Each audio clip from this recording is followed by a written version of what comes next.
But when you see Jerusalem surrounded by armies, then know that its desolation is near. Then let those who are in Judea flee to the mountains, let those who are in the midst of her depart, and let not those who are in the country enter her. For these are the days of vengeance, that all things which are written may be fulfilled. But woe to those who are pregnant and to those who are nursing babies in those days. For there will be great distress in the land and wrath upon this people. And they will fall by the edge of the sword, and be led away captive into all nations. And Jerusalem will be trampled by Gentiles until the times of the Gentiles are fulfilled. Luke 21 verses 25 to 28, the coming of the Son of Man. And there will be signs in the sun, in the moon, and in the stars, and on the earth distress of nations, with perplexity, the sea and the waves roaring, men's hearts failing them from fear and the expectation of those things which are coming on the earth, for the powers of the heavens will be shaken. Then they will see the Son of Man coming in a cloud with power and great glory. Now when these things begin to happen, look up and lift up your heads, because your redemption draws near. Fulfillment of the times of the Gentiles. The siege of Jerusalem to which the Lord refers cannot be the siege that has taken place in recent days by the armies of the Assyrians led by the king of the north. The Lord speaks here of the siege with the subsequent destruction that will happen by the hand of the Romans in the year 70. It proves that it are the times of the Gentiles, Luke 21 verse 24, that started with Nebuchadnezzar, but that will also one day be fulfilled. During the times of the Gentiles, Jerusalem is trampled underfoot by the nations. This shows that the Lord Jesus speaks of the present time. The times of the Gentiles will come to an end when he returns to earth. What the Lord describes with respect to the situation that arises when the Romans rise up against Jerusalem does have the same character as the siege of Jerusalem in the last days. In the last days Jerusalem will also be trampled underfoot and destroyed, but shortly thereafter saved from distress by the coming of Christ from heaven on earth. Then he will destroy his enemies with the sword coming out of his mouth, Revelation 19 verse 15. The destruction that Luke writes down from the Lord's mouth cannot be an end-time event.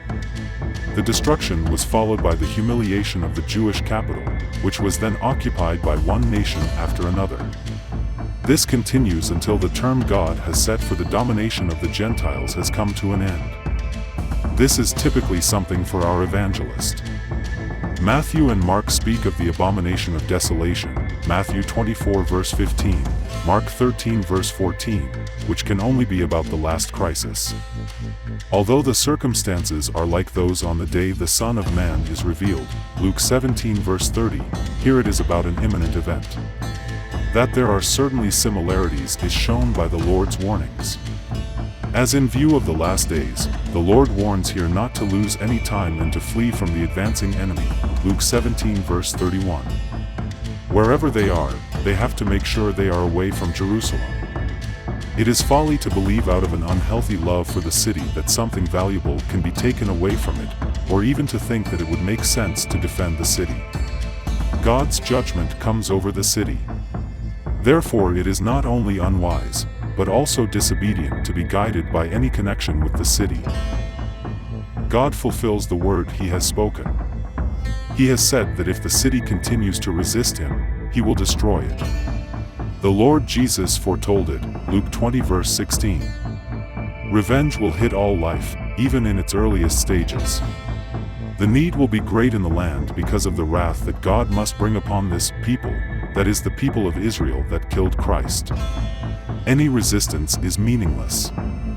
The enemy is supreme. Many inhabitants will be killed by the sword. Others will be captured and taken to all nations. That doesn't happen in the end time, but in the year 70. Then Jerusalem will lose its glory and independence.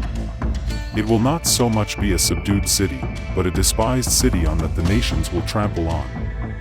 This is how it was until 1948, when Israel became an independent state again. Yet even today it is still a land that exists both by the grace of certain powerful nations and by the surrounding nations, is despised and seen with the greatest enmity. The times of the Gentiles is the period when world domination is given to the Gentiles. We see that this is expressed in the rule by the four world empires about which we read in the book of Daniel. When Nebuchadnezzar received from God world domination including authority over Israel, the times of the Gentiles began. Daniel 2 verses 37 to 40, Daniel 7 verses 2 to 7, 17. But there is an until. This word indicates that this situation is coming to an end.